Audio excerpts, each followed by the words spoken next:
Durante los siglos XVII y XVIII, los puertos de La Orotava y Garachico mostraron una gran actividad comercial. Hasta allí llegaban navíos ingleses con destino a sus colonias y cargaban vino Malvasía, tan valorado por la sociedad británica.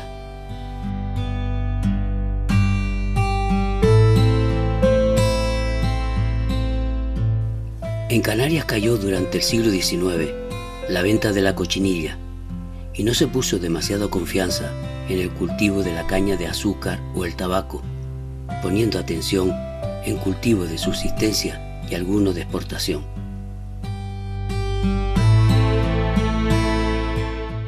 Así proliferó el cultivo de toda clase de frutales, las papas, el millo y la uva, ante la posibilidad de poder exportarlo, pero siempre insistiendo en la producción del vino.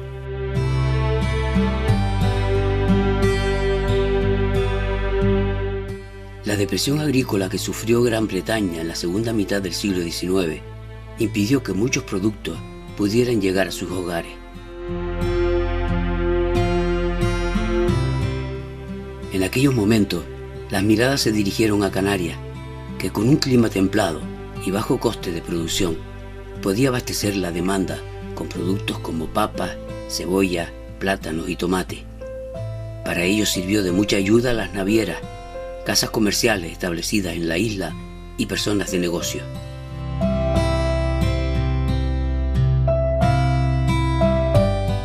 A partir del siglo XVI, la papa tenía un lugar importante en el mercado. En Irlanda se había convertido en el alimento básico y ello originó una gran producción. Los ingleses importaban grandes cantidades, pero la plaga originada por un hongo en 1846 y 1847 produjo una gran hambruna, hundió la economía irlandesa y los cosecheros dejaron de cultivarla para dedicarse a la cría de ganado. Inglaterra pensó entonces en Canarias, que por sus condiciones climatológicas y por la fertilidad de sus tierras, producía 3 cosechas al año y podrían cubrir sus necesidades.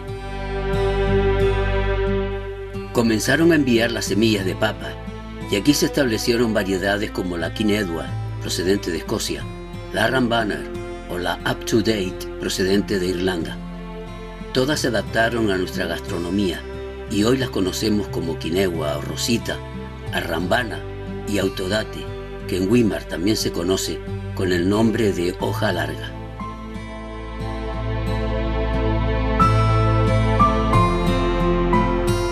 Las semillas llegaban entre octubre y noviembre, se plantaba y a finales de enero se recogía la primera cosecha. La segunda cosecha se sembraba en marzo y se recogía en junio. Era la llamada papa de marzo. Y la tercera se sembraba en la segunda quincena de agosto y se recogía en noviembre.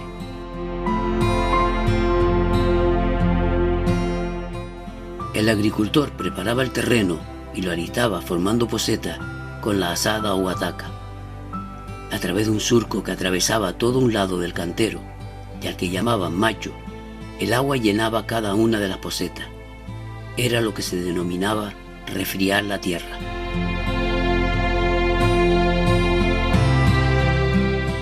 A continuación se araba el terreno con bestia, burro o yunta de bueyes.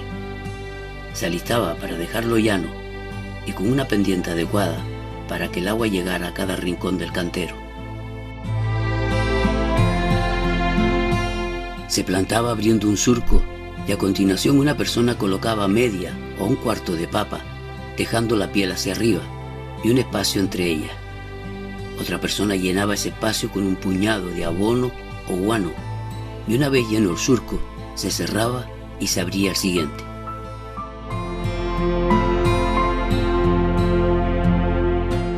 Cuando salía la planta se sachaban las papas, de manera que las ramas quedaran sobresaliendo del camellón, y a continuación se procedía al primer riego. Se regaba cada 8 o 10 días, sobre todo los días de calor. El agua que llegaba desde la tarjea entraba a la huerta o cantero a través del macho, que repartía el agua a cada uno de los surcos.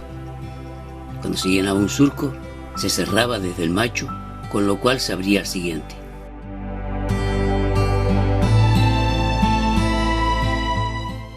Aproximadamente a los 3 meses se procedía a coger las papas.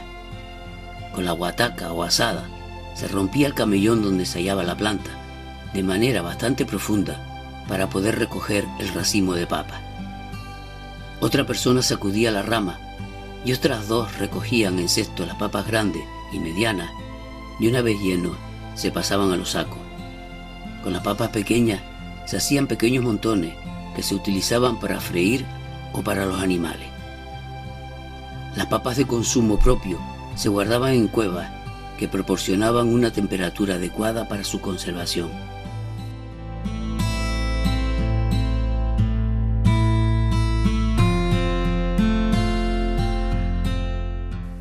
Buena parte de las papas que se producían en Canarias tenían como destino el mercado inglés. De esta manera, muchos propietarios canarios prestaron mayor atención a su cultivo, un momento donde también fue importante la exportación de cebolla, muy cosechadas en Arafo y Güímar, y las patatas, que daban 2 y 3 cosechas al año, y sus ramas servían de alimento al ganado.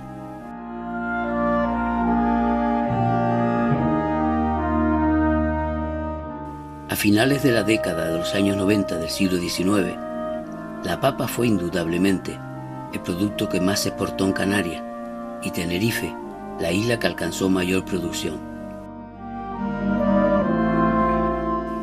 Aún así, se necesitaba una recuperación económica ante la caída en la venta de los productos tradicionales.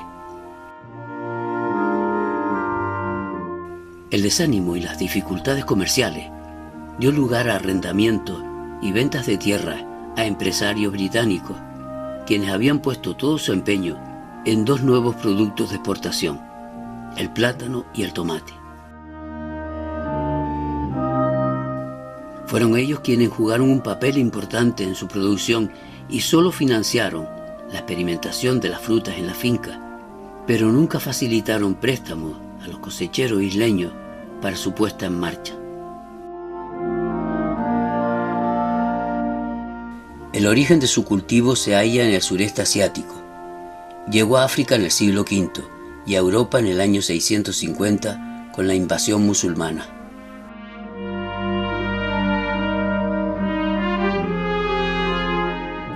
Dos variedades de plátano trajeron los portugueses a Canarias en el siglo XV, procedentes de Guinea Ecuatorial, y de Canarias pasó a América.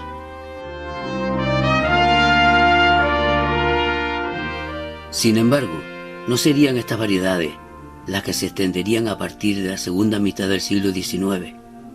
La nueva variedad cultivada fue la conocida como banana enana.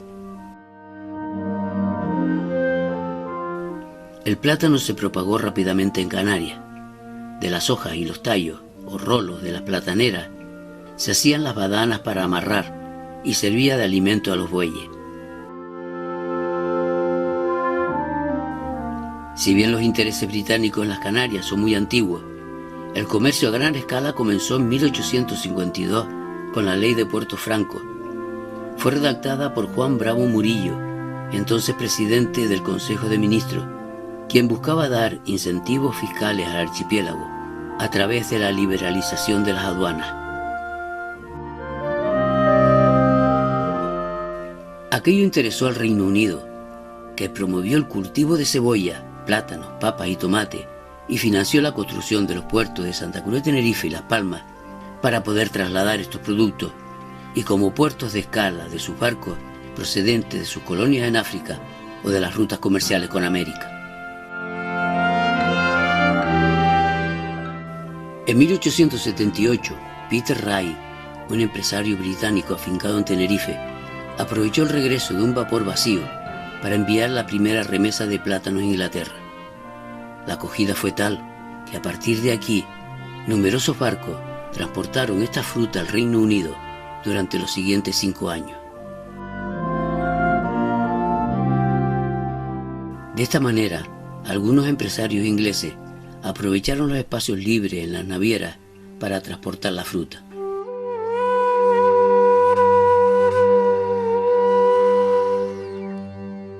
Se recogía verde y maduraba durante la travesía.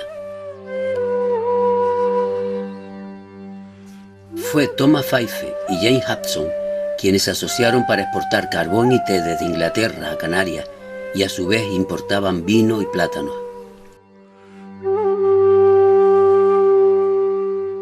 En 1883 ya se embarcaba gran cantidad de plátanos para Londres y al año siguiente Alfred Lewis Young logró que su venta llegara a los comerciantes de Liverpool y todo el noroeste de Inglaterra.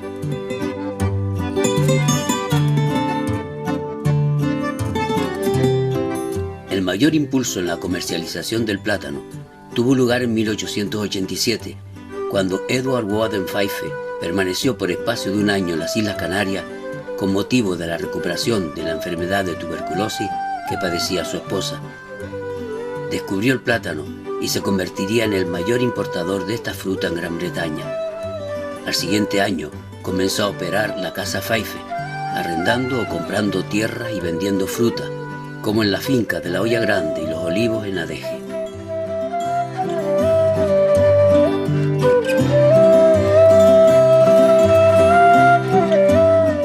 En Canarias se colocaban los plantones a poca distancia y los racimos solo pesaban entre 5 y 6 kilos.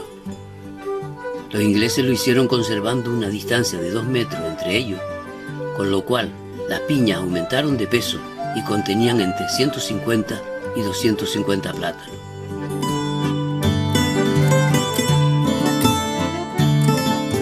Se necesitaba gran cantidad de mano de obra para afrontar tanto trabajo. Los salarios eran muy bajos y el negocio del plátano producía grandes beneficios. La planta madre se desarrolla a partir de los 5 o 6 meses de su nacimiento y en ese momento comienza a salir una flor que será la futura piña. A partir de los 4 a 6 meses, la piña ya está lista para ser cortada, sobre todo entre los meses de febrero a mayo.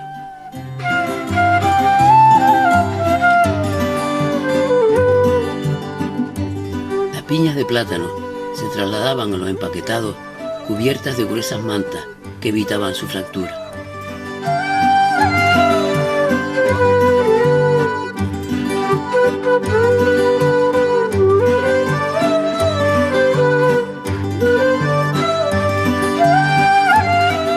En un principio se enviaban al extranjero sin embalaje, luego se usaron los guacales, una especie de caja con varillas, y más tarde se envolvía la piña en una almohadilla rellena de paja o pinocho y amarrada con cordones.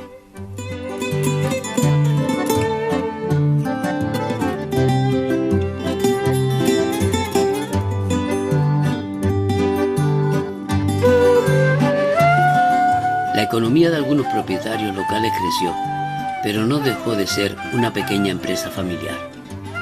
Ante los continuos engaños por parte de los representantes, los empresarios enviaron a Londres a algún hijo o pariente y el día que llegaba el barco esperaban el muelle desde muy temprano, soportando el frío y la humedad londinense.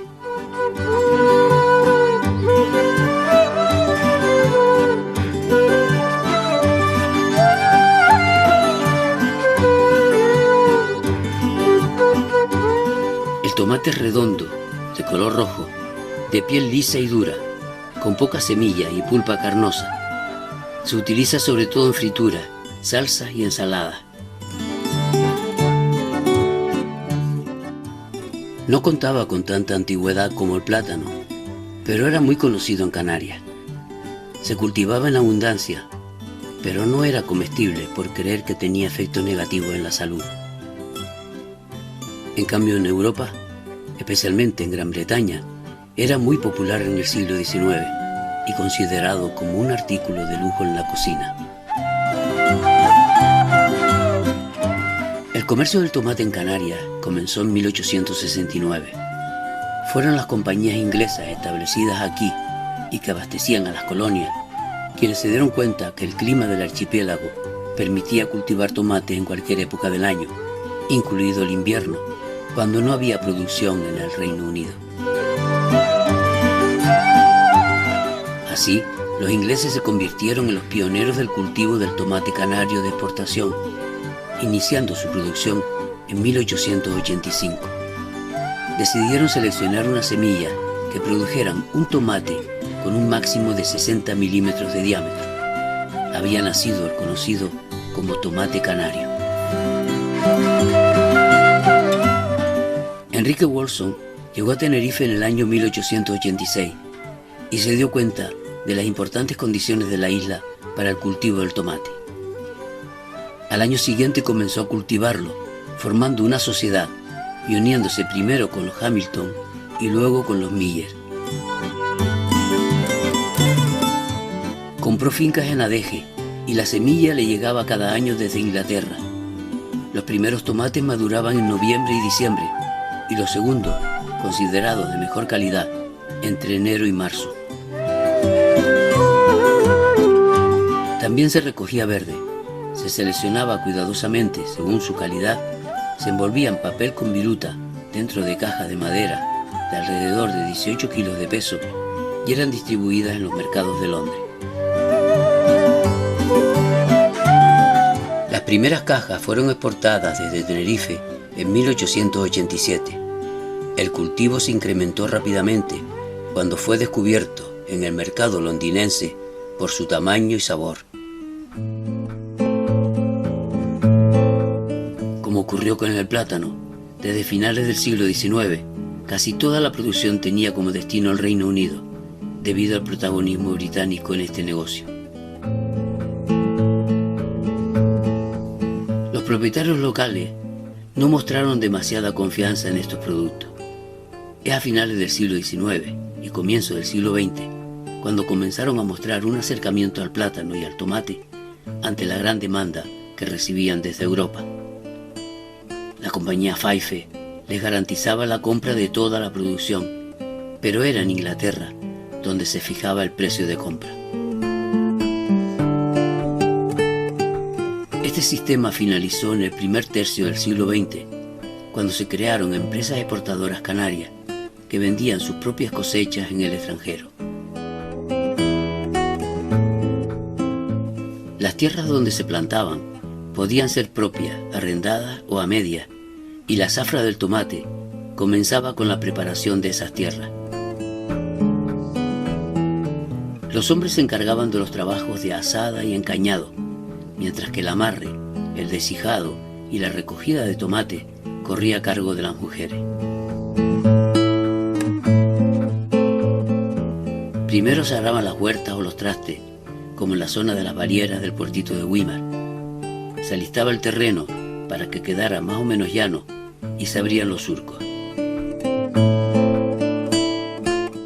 Estos surcos eran anchos y por ese espacio entraba el agua de riego de los tomateros y además servía de paso para el trabajador. Cuando en el semillero la planta alcanzaba una altura entre 12 y 15 centímetros, comenzaba el proceso de plantado. Las mujeres iban delante, colocando el tomatero en el surco, y los hombres detrás plantándolo. Cada vez que se acababa un cantero había que regar para que no se secaran. Pasados 15 días, se realizaba la tarea de replantar, es decir, revisar surco a surco las plantas, y donde había muerto una o no había salido, se volvía a plantar. Una vez que estaban todas pegadas, se levantaban los burros. Consistía en enterrar 2 varas, llamadas también latas, generalmente de brezo, y amarrarlas de forma triangular o cruceta en el extremo superior. Tenían forma de horqueta, y entre cada una de ellas se dejaban 2 metros de separación. A medio metro del suelo se le ataban cañas paralelas al terreno. A otro medio metro se ataba una segunda caña y lo mismo se hacía con una tercera. A este conjunto de cañas se le llamaba burro y a él se amarraban los tomateros con rafias o tiras de badana sacadas de los troncos de platanera. A medida que la planta crecía, había que ir deshijando y amarrándola a las cañas. Las cañas se amontonaban en forma de chozas que servían para guardar la comida o ropa, como refugio de la inclemencia del tiempo o como lugar donde se reunían los trabajadores para comer. Otra de las tareas a realizar era la de raspar, porque después del primer riego nacían hierbas. Mientras se regaba, también se enguanaba con aquel abono que procedía principalmente de Argentina. Cuando la parte alta del tomatero llegaba a la última caña del burro, se amarraba la punta y se despuntaba, con el fin de que la planta no siguiera creciendo y su fuerza se centrara en la producción de tomate. Todos los trabajadores cubrían su cabeza con sombrero y las mujeres protegían sus brazos con manguetas hechas de tela o saco ante el posible roce de las cañas o las cajas. Aún se recuerdan canciones, alguna cargada de picaresca, que se lanzaban entre los trabajadores y hacían más llevadera la jornada. Cuando la planta llegaba a la altura de la segunda caña, alrededor del mes de octubre, se producían los primeros tomates. La primera recogida se llevaba a cabo en los ramilletes bajos. Se recolectaba en la primera mitad del día, cuando la fruta estaba fresca.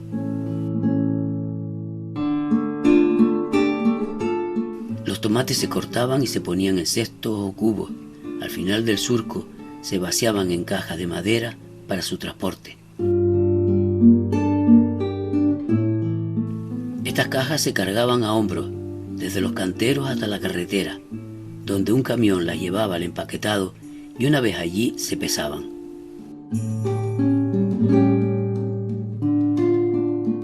Los empaquetados eran los lugares donde se preparaban estos productos para enviarlos principalmente a la península y al extranjero. El trabajo se realizaba a mano, principalmente por mujeres, que solían ser en su mayoría muy jóvenes y que podían pasar largas horas de pie. Todas vestían un babi numerado para evitar equivocaciones y tenían muy pocas horas para comer y dormir. Un trabajo que ampliaba su horario, sobre todo en el periodo comprendido entre Semana Santa y mayo. Las escogedoras hacían pasar los tomates por una vitola, una tabla con agujeros que los clasificaba por tamaño, desde el mayor G hasta el más pequeño P. Los pasaban a unos tableros forrados de sacos para evitar estropear los tomates, y allí se hacía otra clasificación entre maduro, pintón y verde. Los tomates que presentaban algún defecto se llamaban tomates de repudio. Se repartían entre los trabajadores de la empresa o servían de comida para los animales. Una vez escogidos se pasaban a otros tableros y las empaquetadoras se encargaban de colocarlos en los ceretos. Los ceretos eran de tablilla de madera. Venían desarmados y un trabajador, al que llamaban el clavador, se encargaba de armarlos con pequeños clavos a los que tenía que remachar para evitar las puntas.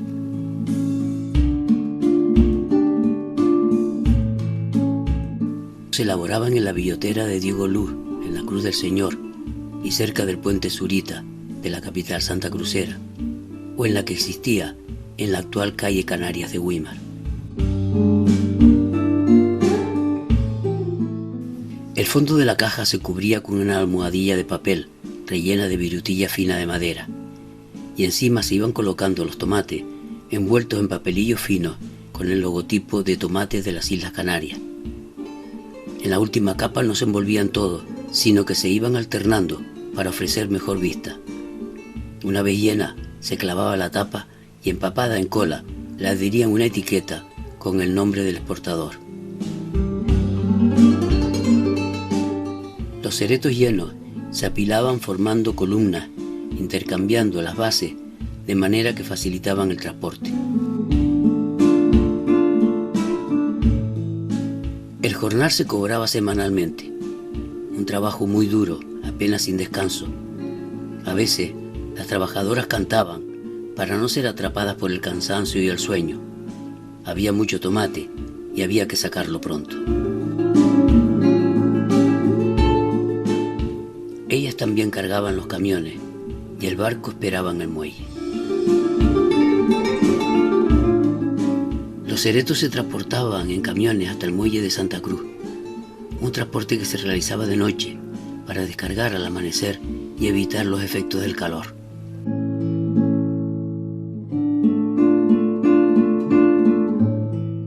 Largas colas se formaban en la avenida marítima de Santa Cruz, ante el Cabildo y el cuartel de San Carlos, para poder descargar y subir la mercancía al barco.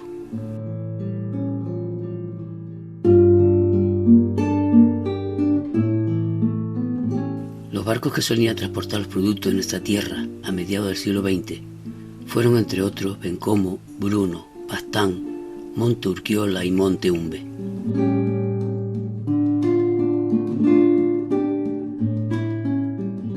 Apenas unos kilómetros al este del centro de Londres, en una península que forma el río Támesis y a la que llamaban la Isla de los Perros, se hallaba el antiguo muelle donde llegaban a la capital británica numerosos barcos con vinos y tomates procedentes de Canarias.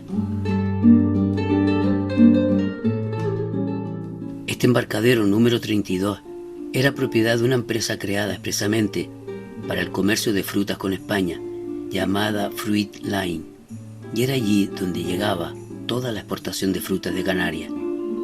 El embarcadero pasó a llamarse Canary Wharf, conocido como Muelle Canario. La mayor parte de estos productos se distribuían en el desaparecido mercado Covent Garden. La exportación de fruta de Canarias al Reino Unido no dejó de crecer entre finales del siglo XIX y la segunda mitad del XX. Hoy, con el nombre de Canarias, Canary Wharf se ha convertido en uno de los centros financieros más importantes del mundo, donde se levantan los rascacielos más modernos del Reino Unido, con apartamentos de lujo y donde miles de personas acuden diariamente a su puesto de trabajo en bancos y aseguradoras.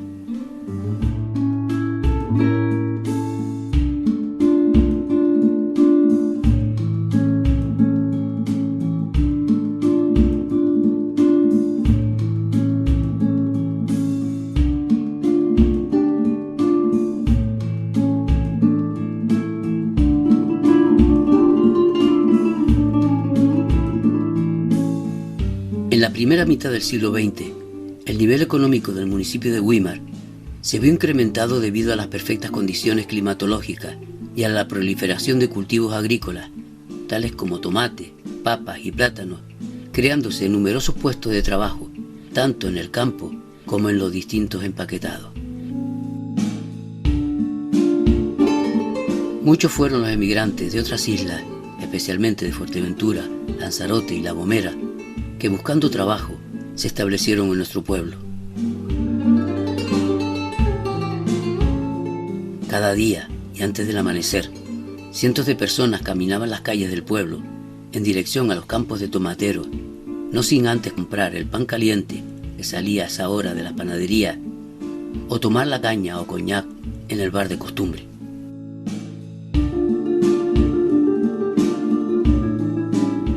Entre 1925 y 1931, el alcalde don Tomás Cruz García intentó buscar viviendas para estos trabajadores y solicitó al Estado que regalara solares para que construyeran su casa en el extremo inferior del chorro de lava del Melosar, junto a Chacona.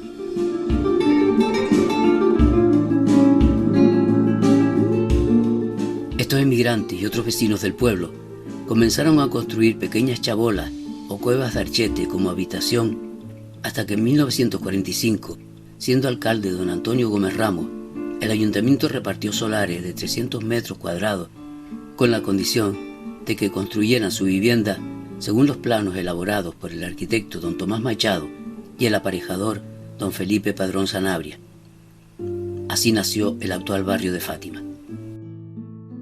Fueron muchos los empaquetados que en esa época se abrieron en nuestro pueblo.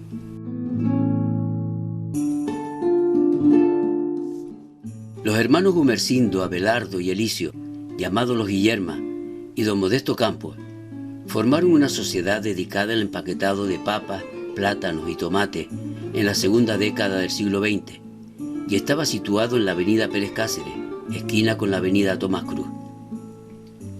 Años más tarde, la sociedad se disolvió, dividiéndose el edificio en dos empaquetados independientes, uno con los hermanos Guillerma y el segundo regentado por don Modesto Campos. Los productos tratados en el empaquetado de los Guillerma procedían de las fincas de su propiedad en La Cardonera, Las Rosas, Amogio y Samarines.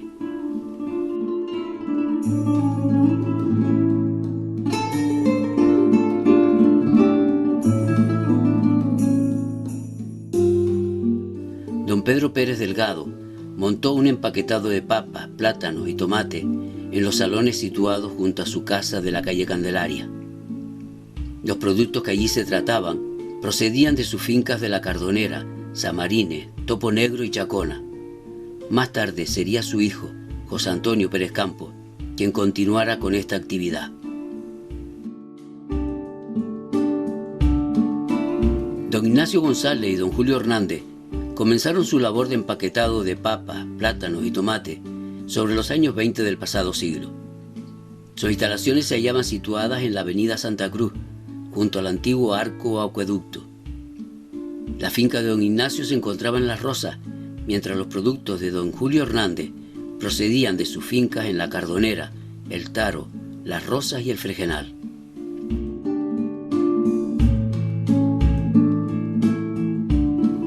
Don Anselmo Mesa, en unión con varios socios, montó un empaquetado sobre los años 20 del pasado siglo en los salones de su casa de la avenida Tomás Cruz.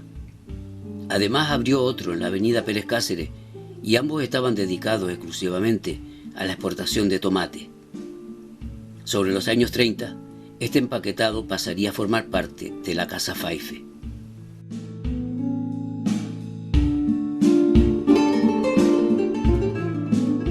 Con los tomates que producían su finca, Francisco Luis Pérez Flores montó una empresa familiar en un salón situado junto a su vivienda del Camino Real de Guasa.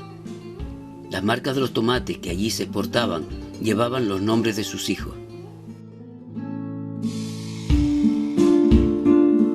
Las instalaciones del empaquetado de tomates de don Cecilio Marrero se encontraban en la avenida Pérez Cáceres, donde más tarde se abriría una tienda de zapatos junto a la desaparecida ferretería El Pincel.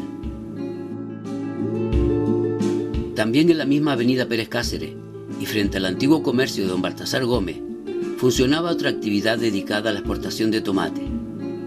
Era propiedad de don Francisco Rodríguez Díaz, popularmente conocido por don Paco. En un salón que se levantaba en la parte baja de la montaña de los Guirres se hallaba esta pequeña empresa y su actividad estaba dedicada al tomate, cuyos propietarios eran José Fumero y Valentín Alonso. Más tarde vendieron esta finca a Hipólito Castro y Florentín Castro. El popular empaquetado de tomates de Remigio Castro se instaló en los salones de la planta baja de la vivienda de doña María Cruz, en la carretera General del Sur, actual avenida Pedro Guerra Cabrera, del barrio de Guasa.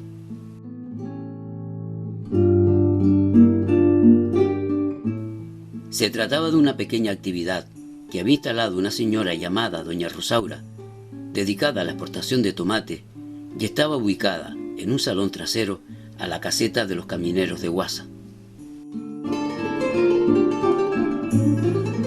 César Marrero fue un empresario del barrio del Escobonal que montó un importante empaquetado de papa y tomate en la actual Avenida de los Asientos de la zona de la montaña. Estas instalaciones están ocupadas actualmente por la ferretería Las Lúas. Por otro lado, regentó otra exportación de tomate en la carretera General del Sur del barrio de Guasa.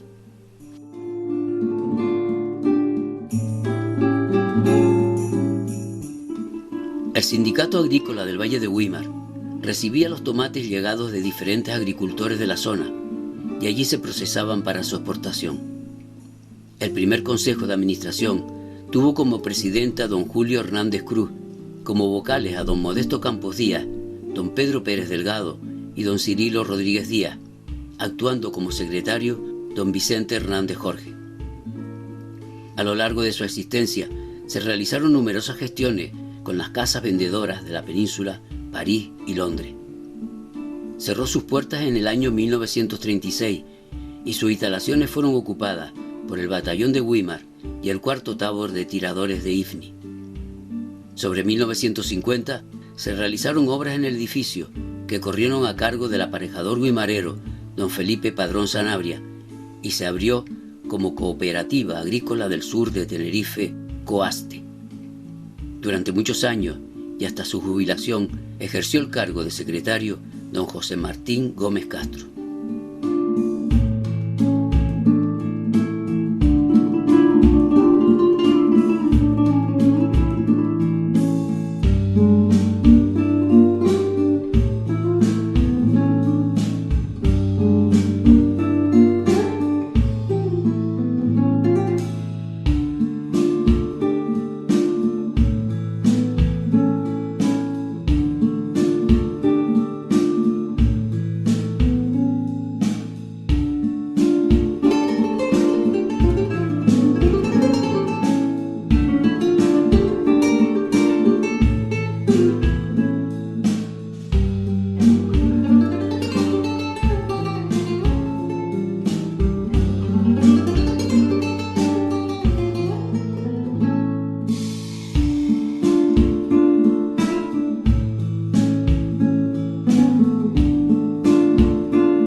A raíz de la disolución del sindicato agrícola, Daniel Campos abrió este empaquetado de tomate en el barrio de Los Majuelos, en el cruce del Camino del Socorro con la calle Tonazo.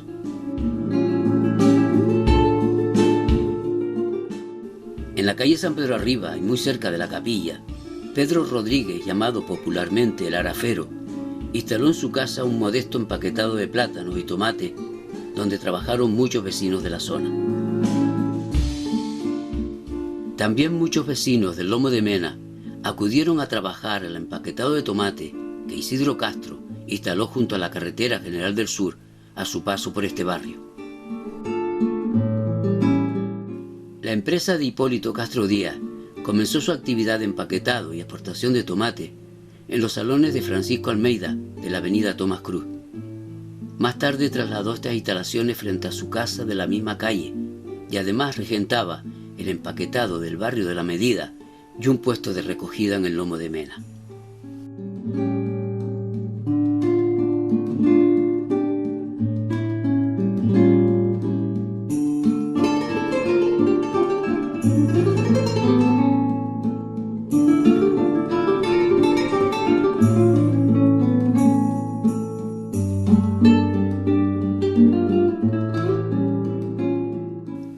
En los años difíciles de la Guerra Civil Española, Florentín Castro Fariña instaló un empaquetado de tomate junto al puente de Guasa. Durante muchos años, este empaquetado mantuvo una gran actividad.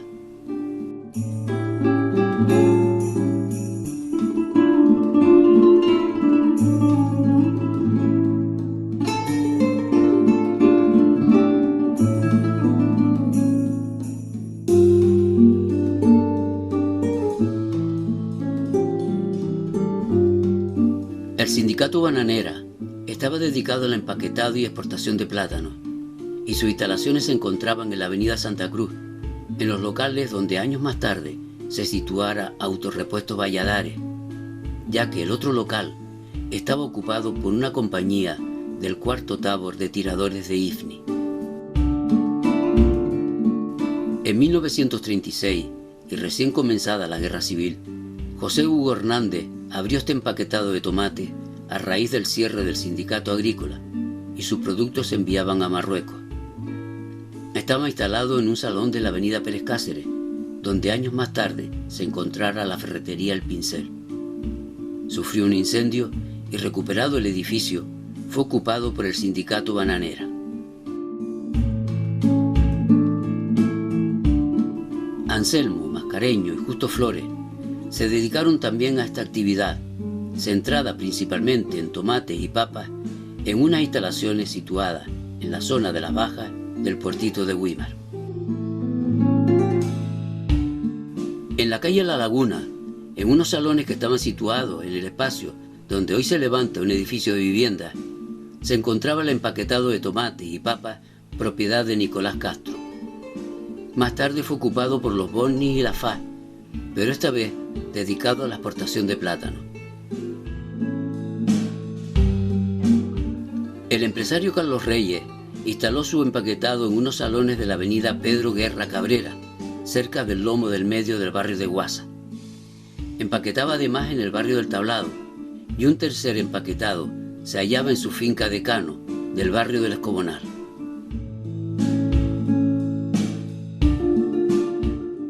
En la avenida Saint-Emir del barrio del Escobonal se encontraba este empaquetado de tomate, propiedad de Florentín Duque. También en el mismo barrio y en la mencionada avenida Saint-Emir se hallaba el empaquetado de tomate de Florentín Díaz. Fueron muchos puestos de trabajo los que se crearon en el Escobonal en torno a la exportación de papas y tomate, y uno de ellos fue el empaquetado que regía Celina al comienzo de la Vera de Abajo. Otro de los empaquetados establecidos en este barrio de Güímar era propiedad de Martín García. Se encontraba en la avenida de Bayón y estaba dedicado a la exportación de tomate. La empresa Improver tenía instalado un empaquetado de tomate en los salones de Francisco Chávez de la calle El Rincón. Fue uno de los últimos empaquetados que funcionó como exportador de frutos en nuestro pueblo.